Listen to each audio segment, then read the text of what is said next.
Good day, my name is Pasan Vitharana. I'm a cardiothoracic surgical trainee currently working in the NHS, and I've also just completed my PhD through Imperial College London. Now in this video, I'm going to be talking about some of the benefits of integrating artificial intelligence or AI into your PhD. Now in my own thesis, I looked at the impact of exercise prescription on patients who have just had a heart attack or undergone cardiac surgery. Now the main method which I employed to prescribe these exercises for patients is using artificial intelligence, which meant we were able to automate the process by using AI without the need for an extra person. Now over the last few years, it has almost become impossible to not hear the word AI if you go outside for a few hours. Now you might hear people talking about ChatGPT and various other AI tools which they use to automate their work and to make things a bit more effective and less time consuming. So what is the benefit of integrating artificial intelligence into your own research? Now, one of the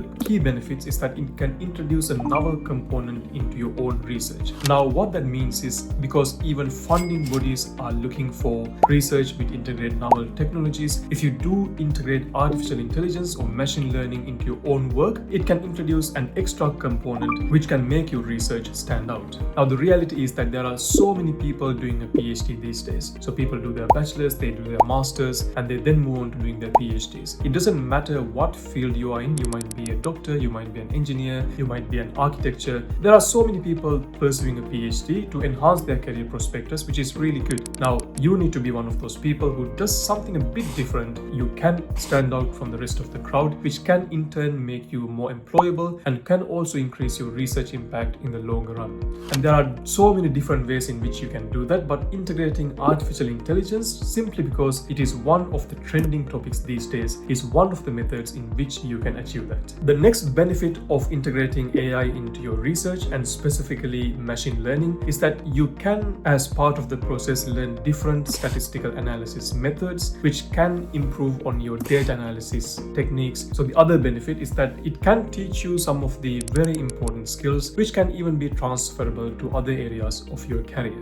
Now the next benefit is that it can show the potential employer, or it can show the funding body or your employing organization that you're not afraid of learning new skills. Now learning AI is not something impossible. It's relatively easy to do if you commit to it and if you learn it. And if you can learn something such as this, it can show the people that you're willing to learn, you are willing to adapt to the constantly changing research and the world environment, which means that will give you a competitive edge in whatever the field or in whatever the career you might decide to pursue in the future. And the next benefit comes to funding opportunities. Now, if you do a quick Google search on grant applications for PhD students, you'll find that there are so many different options which are available for any PhD student which incorporates AI and machine learning or any novel technology into their own research. Now, what that means is even after you finish your PhD, it can open more doors depending on what you want to do after your work is completed. And then finally, this brings me to my final point, the publication aspect of your research. Now, if you do something different compared to what everyone else is doing,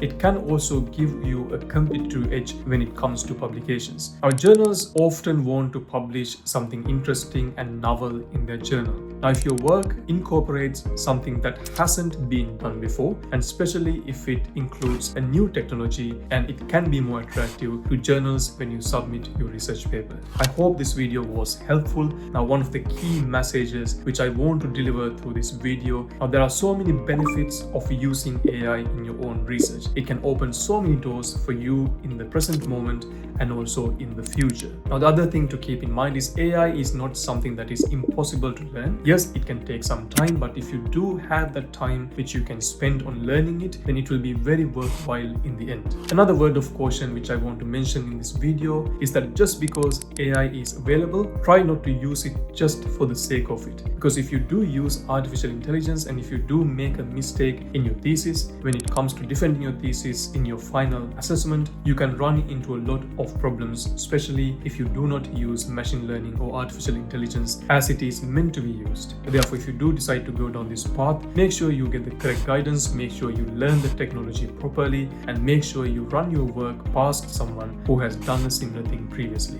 What can also make the process a lot more better is if you can involve a supervisor or an external supervisor who's got experience in AI or machine learning, who can oversee your work and who can provide further feedback just to make sure you're on the right track. If you found this video to be helpful, do like and subscribe to this channel. I post regular videos on research, academia, and technology on this channel.